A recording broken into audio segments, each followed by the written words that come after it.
Welcome to the Medic Side Hustles podcast. I'm your host, Dr. Shubhendra Kushresh, an executive coach and emergency physician, helping clinicians like you make medicine your side hustle. I also author the Impactful Clinician micro newsletter, and I'm the creator of the Clinician Impact Actionship, a program that helps you find your non-clinical zone of impact and take action towards it. In each episode of this podcast, we sit down with an inspiring guest who's redefined their career, turning their strengths and experiences into something greater. We look at how purpose, equity, and influence come together in their career, focusing on crucial decision-making points that we can all learn from. In the second half, I hand over the hosting to my guest and let them ask me whatever they like about coaching or non-clinical careers. Live audience, you get to ask your questions. So put a cue in front of your question. It makes it easier for us to find, and we'll come to them at the end of the episode. Right, so a quick introduction, which will definitely not do Ola any justice. We've got today with us Dr. Ola Van Steen. She's a businesswoman extraordinaire, but she didn't start off that way. She was an IMG, became an ICU consultant, and then left her clinical career entirely. In this episode, you're going to love to hear about what she has to say, especially if you like to travel. Thank you for joining me so much today, Ola. Where are you calling in from? Hello and good morning, and thank you so much for having me on today with you. I am coming live from The Hague in Holland, and I'm about to catch a flight to come back to Manchester today. Wow, I've actually never been to The Hague. How is it? Oh, it's beautiful. We've chose to stay here because it's close to the beach, so I've got like a 10-minute walk every morning to the beach. It's very chill, it's very laid back, beautiful kind of like places to kind of like go, palaces, walk around. Yeah, totally recommend it. It's different amazing. to Amsterdam. It's very different to Amsterdam, but the same quality of cheese. So totally recommend. I like good cheese. Amazing. So I'm so glad you're here, and I know we've had a couple of conversations, but for our listeners, could you just share your career journey as a big overview? And we want to sort of get into some details of, especially I think, entrepreneurship and business in this episode. Absolutely, it'll be my pleasure. So I'm Dr. Ola Van Steen. You might have met me on different platforms as Ola Abbas. That's my maiden name. I owe a lot to travel, not just my career change. I owe to it finding my husband as well. So we came across each other while we were traveling in Spain. But to go through in my career, I used to work as an intensive care and acute medicine consultant. For a lot of people who come from overseas, I'm an IMG, but I've recently been told that since I've crossed the 10-year mark that I shouldn't be calling myself an IMG anymore. But I'm someone who's come from overseas, and that was the holy grail for me to train and to work in the NHS, and I did get myself all the way up to having a CCT in intensive care and acute medicine. But I got to that point as well where I felt not fulfilled, when I felt that I was burnt out, and I felt that there was a calling and a push for me actually to go and do something different. So I moved from the bedside to the beachside, and I grew a travel business alongside my full-time career until that travel business became my full-time. It's not something that I had imagined myself ended up in, but I have absolutely zero regrets about it, and if there's anything that I would change is what to do it sooner. Wow, thank you for sharing that with us. So it sounds like there was a time when medicine was your side hustle, and then it just gradually weaned off from there. I think as IMGs especially, we come in with the mindset of really a go-getter. And I know your story is quite a tough one where you really put in a lot of work to get to the UK and then get into the training system and get into ICU. I think, could you speak a bit to the mindset of often IMGs and really ambitious doctors who are just constantly striving for what's next, and how does that translate into the other phase of your life that you've taken up now? Mindset is crucial. Like I always say, even people who work with me, mindset, then we can think about developing skill set. And for me, the mindset that I had, I still remember it to this day. My family was still living, we had immigrated from Iraq after the war. My family were living in Dubai. I relocated to Lebanon to do some medical training, postgraduate medical training.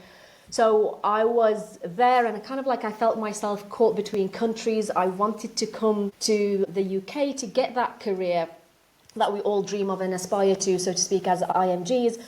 But there was also that pull of, can I do it? Am I qualified enough? Is it going to happen? The mindset that I adopted and kept on growing and developing is the mindset of I never lose. I'm either going to be winning because I can achieve the result that I want to achieve, or I'm going to be learning from it. Everything is a lesson or a blessing. And once you develop that mindset, then really nothing can defeat you. There's always going to be ups and downs in life. When I was applying to come to the UK, I put in 52 applications. Famously 52 applications, and I had only two positive responses. I took one of them, and that completely changed my life. Wow. For the following 15 years, well, actually it's been 13 years that I've been in the UK. But if I had quit at application 4, 5, 6, 50, then I would have not been where I am at the moment. And everything that came back to me, I was like, what can I learn from this? How can I be better? What can I learn from this? How can I be better? And I think if we adopt this mindset in everything, not just career, business, but even in relationships, that can really change the trajectory of your progress. Yeah, that's such a really useful mindset shift, because sometimes it can feel like you're climbing a mountain and you're on this cliff edge and it gets steeper and steeper as you go up. And it just feels like if you don't go up, you're going to fall down and you're going to fall off the cliff. But really, it isn't that bad, and there is always learning and always progress, and it's quite a wide road. Tell me about that moment when you kind of realized that you've got to do something beyond just your clinical work. And was that something that you were already doing on the go, or was that a very intentional decision for you? It's a great question, because up until I started my business, which was 5 years ago in 2 weeks, it will be to the day 5 weeks ago. 5 years ago. I've never done business before, and I've never had like I say, I didn't have a business bone in me at that time, and I never thought that I would actually be able to leave the career that this is all that I've known and all that I have done. I've always known to do the job, and I've not even done summer jobs, like growing up, my family were like, no, you're not working, it's study, get through your exams and all of that kind of thing. So I wouldn't say that it was a premeditated move, so to speak. Okay. But over the years, and especially towards the end of my training, I was just feeling that there has to be something different. And I can't really quite characterize it. I can't really put words on it. It was more of a feeling. It was more of a pull that there is more potential, that I can do more, there's something else out there for me. And I didn't quite know what it is or what it's going to be. And I didn't even know that it was going to be a career change.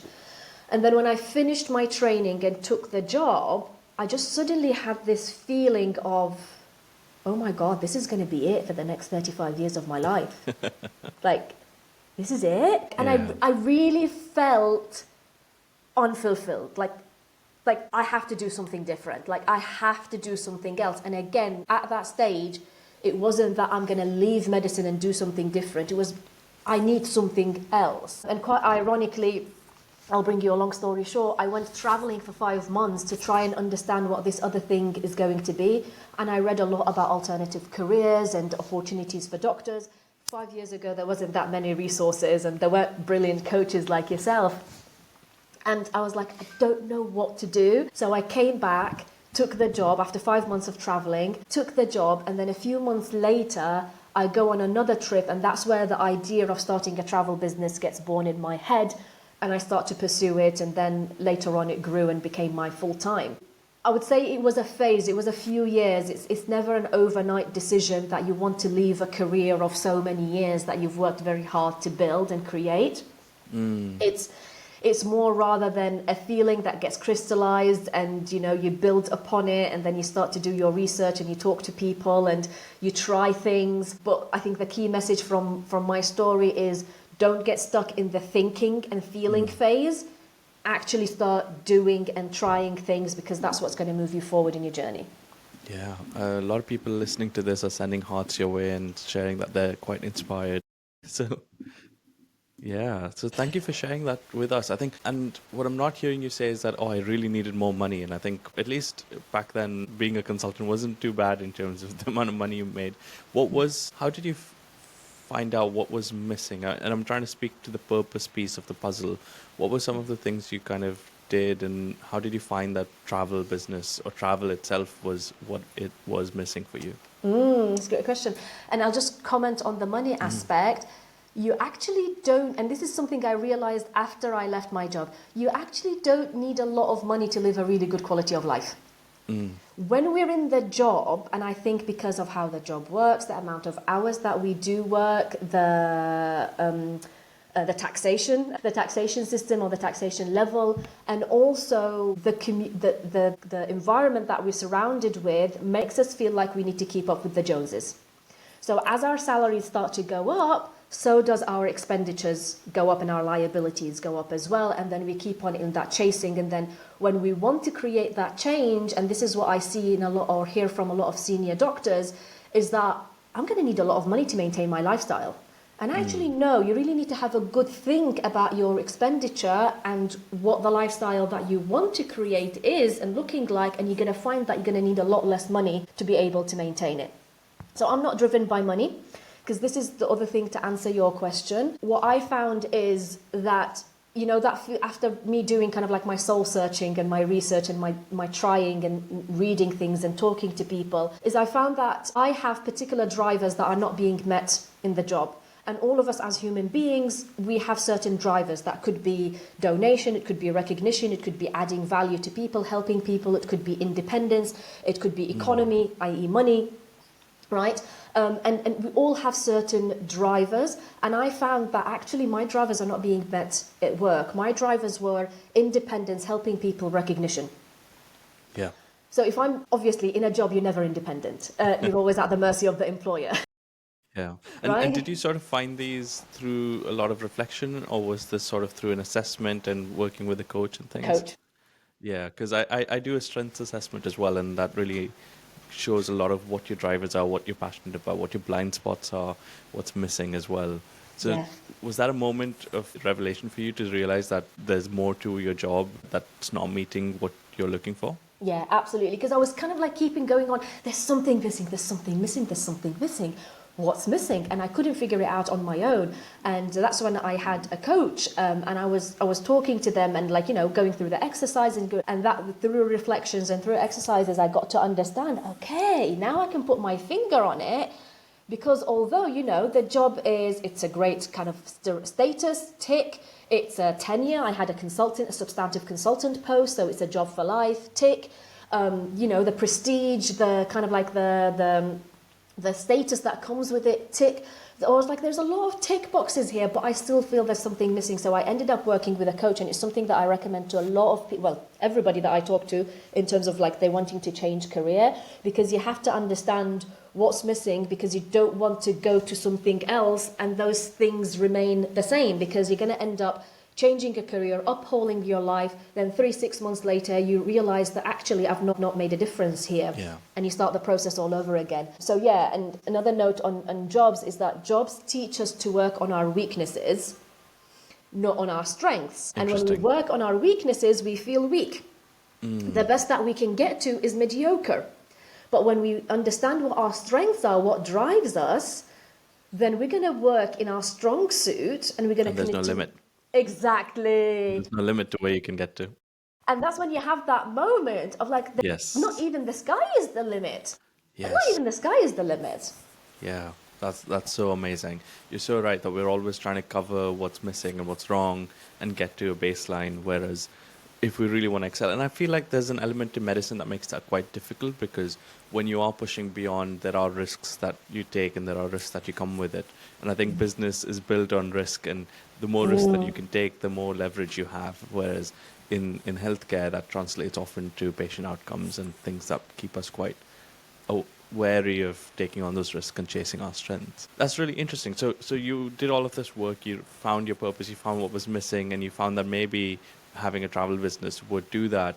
Now, the next two pieces that I often work with people on are the influence and equity, because I think those are the two bits that you need to actually bring it to reality and actually make it happen. So how did you kind of build influence in this field to be able to start to build this business, and then finding the equity piece, which I guess means how did you continue to have an impact and still develop your business without trading your time for money, essentially? I think you can gain a lot of influence through simply sharing your story. And I think everybody at any stage, wherever they are at, they might be still in their job looking to create a change. They might be in their job and they're happy. They might be going through the transition. They might have started something new, or they're developing and growing something as a business. Your influence comes from being able to share your story to help people selflessly and to also share vulnerability, because then that's how people are going to connect with you, they're going to relate. There's something the father of leadership says, John C. Maxwell, is people are not going to care, people won't care for what you do until they know how much you care. And they're not going to know how much you care unless you actually share your story of what you've been through, so then they can understand that they can relate to you and you have something that you can help them with because you know what they've been through, and then with your knowledge you'd be able to get them to where they want to go. Yeah. And that's really what I did. So I very simply, and again, very famously I say this, I wasn't even on social media when I started my business. So I had, in the modern terms, I had no influence. I had very limited network at the time, the people that I was working with. But again, throughout my medical rotations, you get to know someone for 3 months and then you change jobs. Yeah. So there's very few friendships that will survive job rotations. And so I didn't know a lot of people. What I did is when I came onto social media, because again, I know a lot of doctors are afraid of it, but it's a brilliant tool that you can use to build up a business, especially when you're doing it as a side hustle and growing it. It's free, it's accessible, you can reach a lot of people through it. So I started sharing my story. I was like, this is who I am, this is what I do. I started to share my vision for the future because at that time I didn't have results. I started talking about what I want my life to look like, and that brought people with me on the journey. And when you start having people following you, you start having influence. Yeah. And that's how it continued to grow. And up until this day, I share my story, I tell people how I can genuinely help them, and I share my knowledge of how I can do that, and that what builds the authority over time.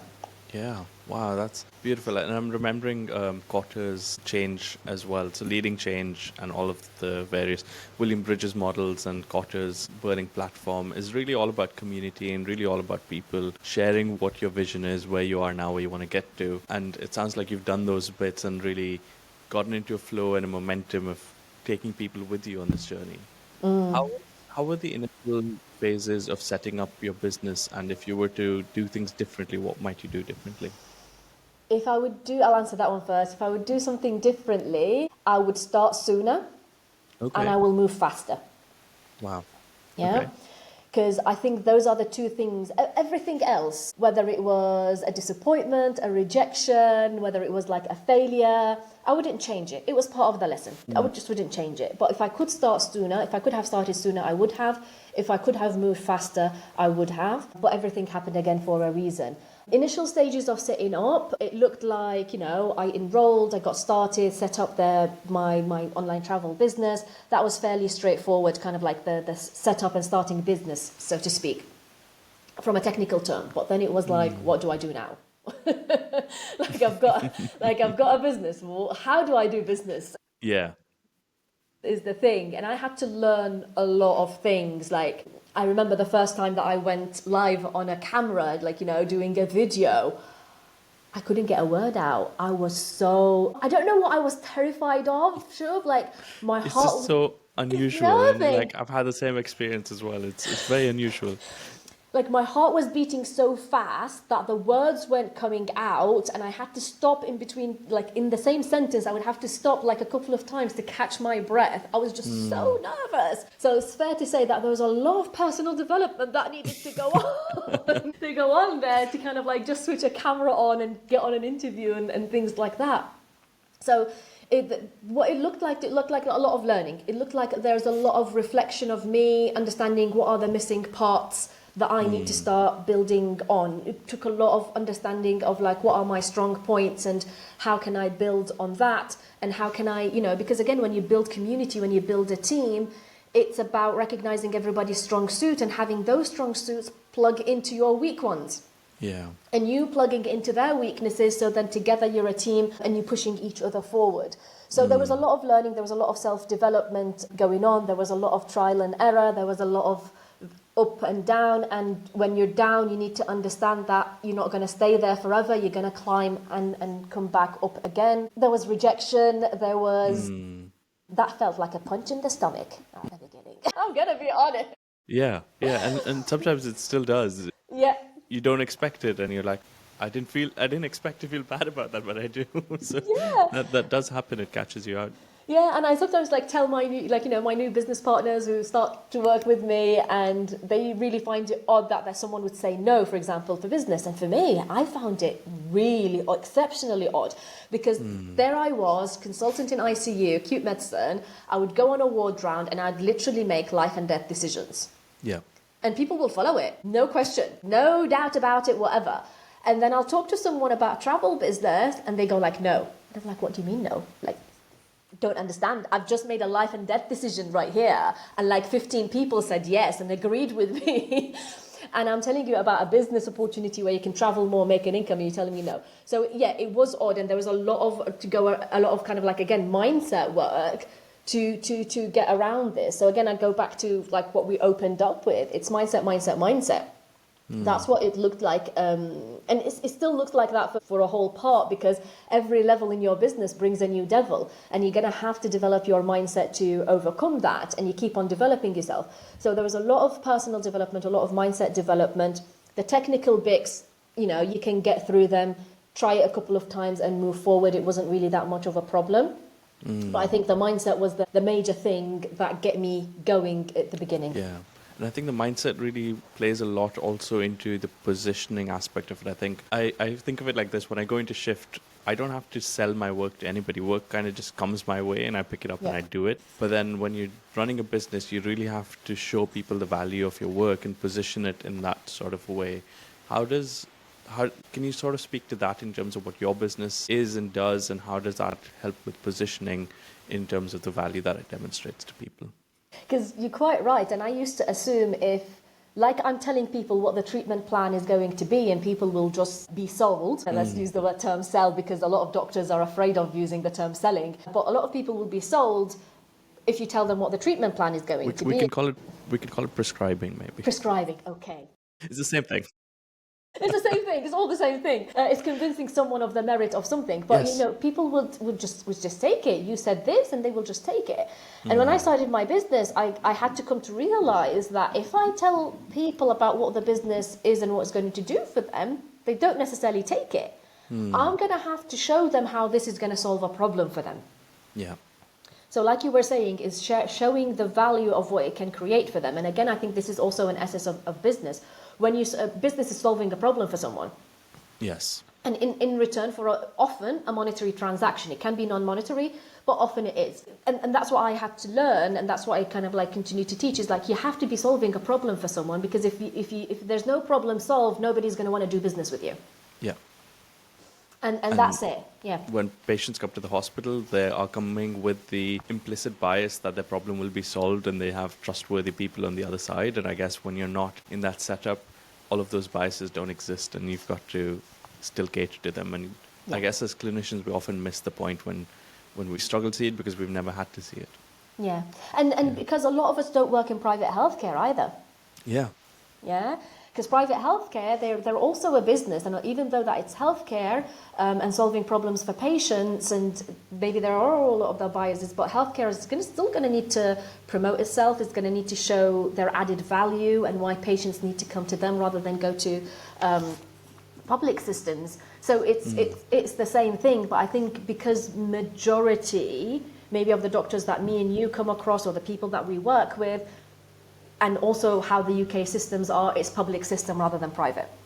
Yeah, absolutely. And speaking of promotion, I'm going to take a quick pause to let people know that my Clinician Impact Actionship is currently open for applications, but is closing on the 10th of April, which is tomorrow. So if anybody wants to apply, they should head over to my website, www.coachwithshub.com/action, and that will take them to the application form. This is the founding cohort, so I'm actually quite excited about it. It's a lot of new things happening around us, and some fantastic applications already coming through, and I'm really excited to get this going.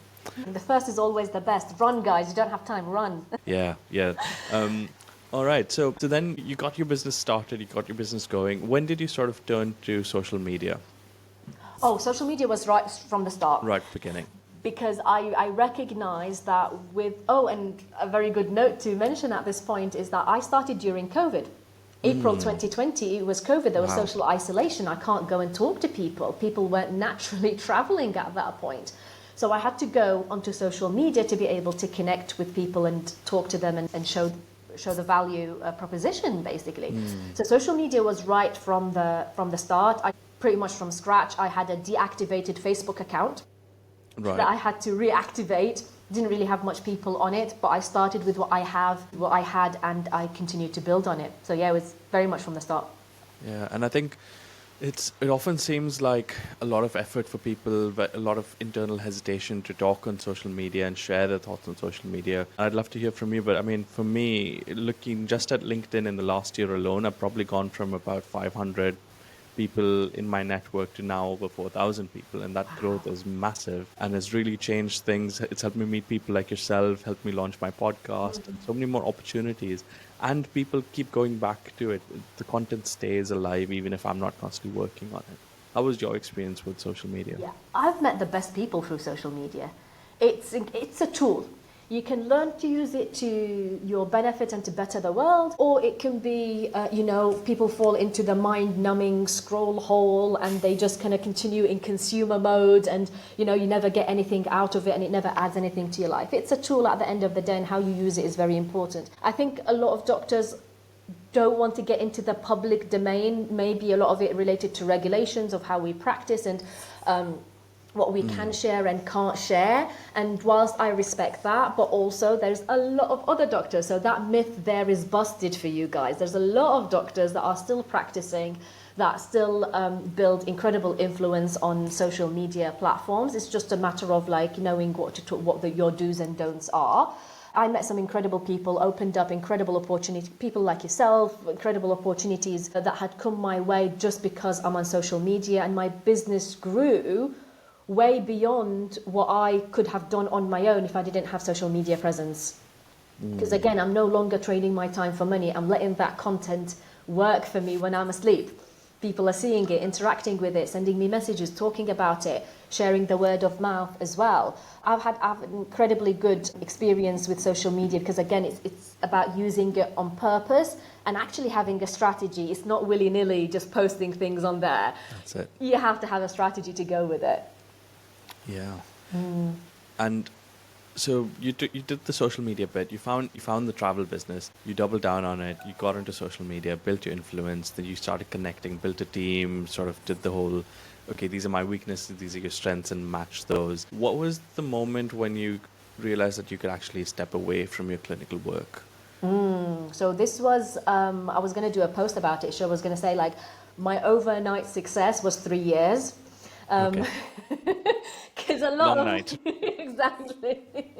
A lot of people go oh, you're lucky. Oh, you've been able to leave. Oh, so it happened for you quick. I'm no, it didn't happen for me quickly. And there was a lot of grind and graft in the background that you didn't get to see because you weren't there.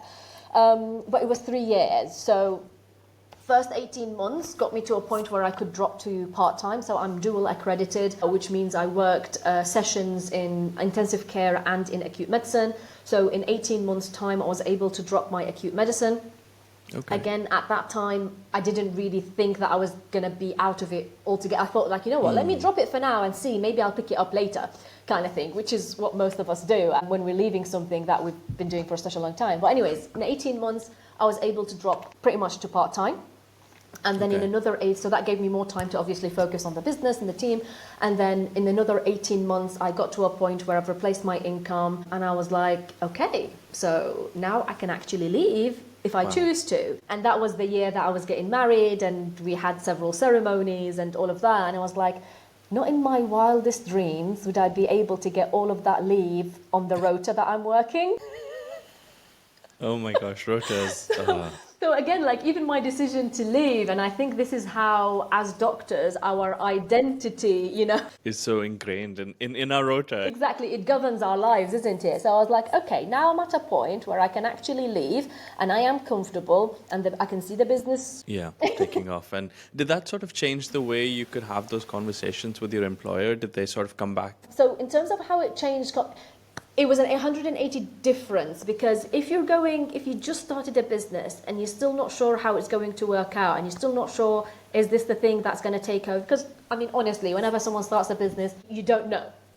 if it is going to be the thing and if it's going to work out and if it's going to grow to your dreams. So if you go at that stage and speak to your employer, you're going to be very hesitant, you're not sure, you're going to not come from a place of power.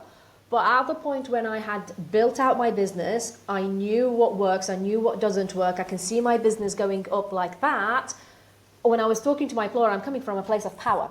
I've got options. And it completely transforms where you stand and where you're at. And I do recommend for a lot of people, like I never say to someone, go cold turkey and start a business. Don't do that. Start it alongside what you're already doing. Build up your confidence, mindset, build up your skill. And then when you get to a point where you're in a position of power, then you can come from a very different perspective and you can go like, yeah, I'm going. Yeah. And did the employer sort of come back to you and say, oh, we'll negotiate with you, we'll give you different opportunities and different roles? Well, actually so there was a prior conversation where I was asking to take some time off, like a sabbatical, and that actually got declined. So then in a few months later, I didn't go for any kind of negotiation. I was just like, I'm leaving. And there wasn't any kind of like, there was trying to kind of like, oh, why and what, and let's understand, and I was like, no. And I think the growth journey of those 3 years and what I've seen is possible that I can achieve. What I looked at my future next 5 years, what do I want them to look like? And also I think I realized that I'm not fulfilling my whole potential if I'm not doing what I want to do full-time and wholeheartedly. Yeah. So it was a completely different conversation. I was like, I'm not going to stay. Wow. And so that's really, really interesting, and I think really inspiring for a lot of people to know that power dynamic can shift and can become different. I've had a relatively similar experience in terms of how I'm asking for my rota to be. I mean, in A&E, you kind of feel like you don't have a choice, but actually they need you so much that you kind of do have a choice. And it's about being able to share that and having that mindset and that perspective. So I guess I'm begging to hear, like, how does one actually start a travel business? Yeah, again, the technical is very easy. You can get enrolled in 10 minutes. So I do have live webinars that go on every Thursday. So if anybody is interested to understand how they can start a travel business, how they can earn an income from travel, how they can start basically starting a travel business means starting an online travel agency that you can earn an income from. So you either start an agency or you grow it up to a franchise. So if anybody's interested in those details, I've got live webinars that go on every Thursday evening. You can message me and we can get you on one of them so you understand what the details of it are. But getting started and getting set up, it just literally takes you 10 minutes. You get enrolled and then all of the system and the tech will be at your fingertips.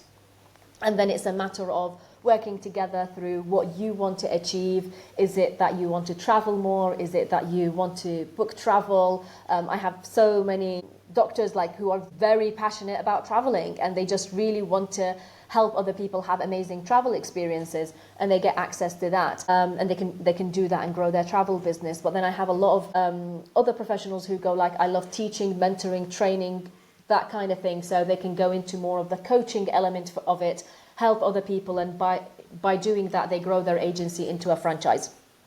It's a very simple model. It's a very genius model. So instead of someone booking travel now through generic websites, when you have a travel business that you can set up in 10 minutes, you will have a travel advisor or a travel agency access, and by booking travel that way you earn a commission from it. And so what's the difference between the agency and the franchise model? Yeah, great question. So agency, you're a standalone business. It's just you. You can only book travel and earn a commission from that. So you have an active income going on there, which basically is reliant on you booking travel in order to create an income. It's a great model, don't get me wrong. You've got ultimate flexibility. There is no targets, there is no minimum, there's no maximum. You can do it from anywhere in the world. It's a great business model. But if you choose to grow from an agency to a franchise, which means you start to mentor other people on this journey. You start to help people to get set up with you as a travel business agency, and then they can go and grow it into a franchise as well if they choose to. Then that means not only you've got your direct income from your travel bookings, but it also means you start to earn royalties from the franchise that you've got now. Think about it like McDonald's franchise. Think about it like financial services. Think about it like letting agencies, there's a lead real estate, for example, and then when they help other people create sales within their team, then they can also create equity and residual income for themselves. So yeah, you can have a standalone agency, and that's what you do. It's just you on your own and have active income, or you can help other people create agencies, and by that way, your agency turns into a franchise. Right. So other people set up their agency or they become franchisees, and then their sort of revenue generation reflects on you as well. Is that correct? Absolutely. Each person will always earn the most amount of money in their own business, because obviously royalties or residual income is always a fraction of the total, and they earn the total, you earn a fraction, but then it's the accumulation of that obviously builds up your residual income streams. And I guess, is this your are you the owner of the original franchise? So I can see you talk and then I hear you talk. So there's so I think I've got the question, but yes. Yes. So I'm not the owner of I'd love to be. I'd love to be. I think that was a genius business plan or strategy that I didn't come up with. I'm actually I'm partnered with a company, and they are the host agency. So through me, I can help other people become agencies or franchisees. So then again, that's another thing that had fed into how low risk, low investment, and I don't want to say straightforward, because business is never straightforward, but it kind of like simplified, so to speak, my route, because I have a host agency that created the product, the technology, the payment gateways, legal, customer service, contracts with travel suppliers. All of that is sorted out by my host agency. And then all I needed to do as a business owner is connect consumer or business partner with the product itself. So that takes away a lot of the setup, developing a product, pricing the product, technology, website, what's the minimum valuable product, is this going to sell? All of that has been tested and has been done. So when you start in a travel business, you know that it works. There is a system through what it works, and you can learn that system. You are backed by the licenses. You've got the business assurance. You've got the tech support all going on, and all of that is a massive headache for a lot of business owners. Obviously, when I was starting off, like I mentioned, I didn't have a business bone in me, so I didn't know how to navigate all of that, and I thought there was a lot of risk entailed in it, and there's going to be a lot of money investment entailed into it. But this makes it a very a model that it's a very accessible business model, because a lot of the heavy lifting is already done by the host agency, and you can be a business owner who's an independent business owner, or if you want to call it like an independent contractor or an independent agency under the umbrella of the host agency. It takes a lot of the risk out of the way. Yeah, it sounds like you've still got to do the hard bits of entrepreneurship, of getting out there, speaking to people and actually trying to sell your product and what you're working on. No, I was saying, where can people find out more? And then we'll do a quick swap of you asking me some questions. Yeah, absolutely. So I do have a link on my bio on LinkedIn. Please head on to that, or you can drop me a message on LinkedIn or any of my social media platforms, and I can send you a landing page or a PDF for you to have more information. And like I mentioned, we've got the webinar that runs on every Thursday at 8 p.m. If you message me, I can share the link with you. I can learn more information about this. I'm also happy to have a chat about it as well. So that's how you can find out more information about it. Yeah, amazing. I guess not every business model is for everybody, but I think knowing about various sorts of business models and what's possible and what's out there is worth exploring. So fantastic stuff. And 100%, it's not everybody's cup of tea, but unless you actually look at it, you're never going to know that. And yeah, there is a lot of people who actually want to go through product development, who want to go through tech development. There are people who, they want to do coaching as a standalone business rather than, with a certain pre-specified product. You have to get yourself out there and networking and see what the opportunities are to know if it's going to be for you or not. Yeah, exactly. So amazing. So I'm going to hand over the mic to you. Feel free to ask me any questions about coaching or non-clinical careers or me, whatever you like. Well, I didn't know that I get the opportunity to ask you questions. I would have prepared beforehand, Shub. Well, there you go. But I would say, what would you, or how would you, because And this is something that we see a lot of doctors go through, a lot of professionals, but more specifically doctors, maybe because of our networks. But how would you spur someone from inaction to action as a coach? Wow, that's a really interesting one. So I think the first thing I would probably say is going back to the positioning piece, that when it comes to working with somebody, I often like to work with people who've tried to take action. So they've demonstrated that they've already tried to do something to get to where they want to get to. Now, sometimes those actions aren't the most effective, and sometimes there's a bit of confusion along the way. Sometimes there's lack of clarity in terms of where they want to get to. But the beauty of working with medics especially is that the moment that there is that clarity that comes through, so really defining the goal, what do you want, what do you not want, what's holding you back, once that sort of clicks in this clarity, the action just happens. I mean, we're so good at just a go-get-em attitude. They're like, oh, I've been doing all of this, I just need to focus on this bit.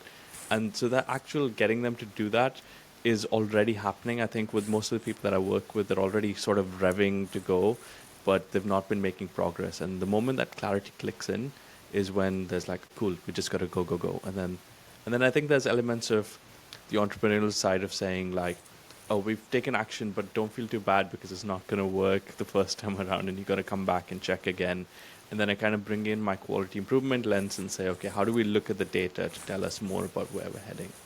So yeah, hopefully, that's the approach I tend to take. It just reminded me of, I can't remember his name, but he's a basketball coach, and he says the easiest players to coach are the ones who are already playing. If you're taking action, it's much easier to direct that person. And I always say it's the easiest to help someone who wants to be helped, because if someone doesn't, then it's going to become impossible to do that. Yeah.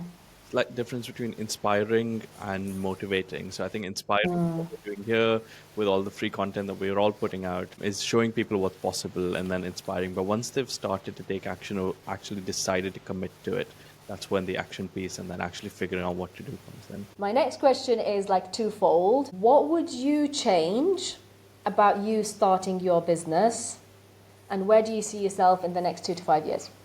Oh, interesting. So I wish I could say I would start earlier, but I think being on a visa, I couldn't. I think I always sort of had this idea that I think building demand's the tough bit of any business. I think really being oversubscribed, as Daniel Priestley says, is the tough bit. And I kind of always had in my mind like, oh, I've got like 2 years till ILR or 3 years till ILR. What if I'm actually already building demand? And I don't have to start a business, but I can always talk on social media and do all of this and all of that. But for some reason, it just didn't happen until things clicked for me, I guess, in terms of where am I heading, what am I doing? And suddenly my YouTube channel of 8 years old came back to life, my Spotify channel came back to life, and it all just clicked when that clarity occurred. And unfortunately, that was after my ILR. But if I could, I would probably start earlier and be sooner to get into rooms with other people doing different things. So, really getting outside of the medic circle, getting in touch with people who are really creating and being creative and really making a change in the world already, because that's what inspired me. And the sooner I got in touch with them, the sooner I was in a community of early adopters and innovators. And I think that really shifts your mindset and gives you this perspective of saying you can do things differently. And maybe you're an outlier where you are now, but you are part of another community and another group. So that's one. I think in the next 2 to 5 years, I probably would have CCT'd by then, because I am still 50%. And I'm hoping that my clinical consultant role will be fairly less clinical and incorporating a bit of clinical leadership coaching within it, because I think I'm still really passionate about that. I'm involved with the EM Leaders program. I like to bring those elements into local simulation training and things like that as well. So hopefully if I can work on a contract that maybe has a bit of QI, maybe leadership coaching and clinical work, that would be ideal. But as long as I can still keep it to 50%. So I think on the clinical side, that's what that might look like. I think from the entrepreneurial side, I want to really have a community of clinicians that are making an impact, making a big difference in the world, really mission driven and finding their own and really taking their career into their own lives. And I want to be surrounded by them. I want to be able to be there for them and help them and connect them with the right sort of people and keep presenting opportunities like this podcast to them. And for the moment, that's as far as I can see. I think I'm hopefully going to lose some weight, be a bit healthier, and have more time for my family. We need to be accountability buddies on that last one. We need to, when you get to a certain age range, you go like, man, I'm gonna need to look after myself a bit more. Yeah, definitely. Well, that's an incredible big vision for yourself. Not a lot of people can see beyond next week, let alone to see to 2 to 5 years. And I think it is Tony Robbins who says, like, humans overestimate how much they can achieve in a year, but they underestimate how much they can achieve in a decade. Oh, absolutely. And when you think in the long term, I'm sure in 5 years' time, if we reconnect again on a podcast like this, you would have achieved double of what you have set out to do. Yeah, fingers crossed. You've reminded me of this book called Psycho-Cybernetics, which is kind of like the foundation of modern day coaching in a way. And really the principle behind it is talking about how humans are massive processing machines. And once we've got a goal and something set, we just consciously and subconsciously constantly work towards it and often achieve what we can imagine or see ourselves doing. And that term of, I couldn't see myself doing that, really is a lot more powerful than we just kind of blurt out, because the first step is visualizing and being able to see it. Absolutely. I used to be the most anti-woo-woo person ever. So when like medic, you're hard driven by facts, science, evidence, all of that. So when I started the business, and my business mentor was like, I want you to kind of like put on some music and write down, it's the year 2024, it's the year 2025, and you're happy and grateful that you have achieved X, X, X, and you keep on writing and allow that flow of thoughts to come through. And there were things that come, like the first time it was just a blank page, the second time I wrote a little bit, after that the stream of consciousnness started to come through. And I've kept those journals till today.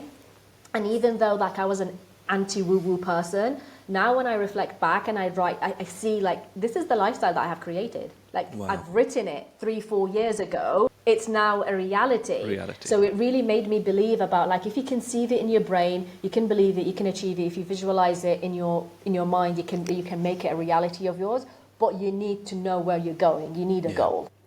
Yeah.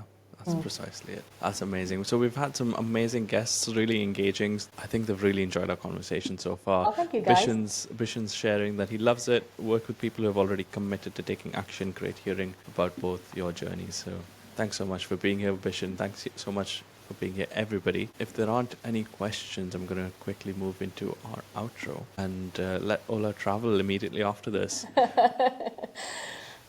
Thank you for tuning in to Medic Side Hustles podcast. Our next live is actually today evening at 5 p.m. with Dr. Suman Paul talking about personal finance. If you're wondering if you're ready to make medicine your side hustle, try my quiz that's in the comments and description below. Ola, do you have any last actions for our client? That's okay. No, I just want to leave everybody on the notion that you can have more, you can be more, you can give more, you are worthy. There is no such thing as like called a big dream or an impossible dream. You can make it happen. You have to believe in yourself, and if you don't believe in yourself, find someone who would believe in you and sit with them long enough until they brainwash you into believing in yourself. and since the audience didn't put the questions in the chat box, but I'm going to ask you all a question. What's your goal? What do you want to get out of this year, the next 5 years? We're already in April. Q1 is done. 25% of the year is done. When you set your New Year resolutions, although I don't believe in that, but are you 25% into it? Like, where are you at? Time will always pass. Nobody has time. Don't give me that excuse. You can either use it or lose it. So where are you at with life? Where are you heading? Have a really good think about it. And if you need a coach, there's a good one right here on the screen. But if you want to talk travel, drop into my inbox. I mean, that's some good, tough love given towards the end of our conversation. Thank you so much for that, Ola. Thank you. So I hope the conversation sparked some ideas for all our listeners and inspired you to think bigger about your career and your impact. Until next time, stay curious, keep solving big problems, and remember, you have the power to create something extraordinary. See you soon. See you soon. Take care.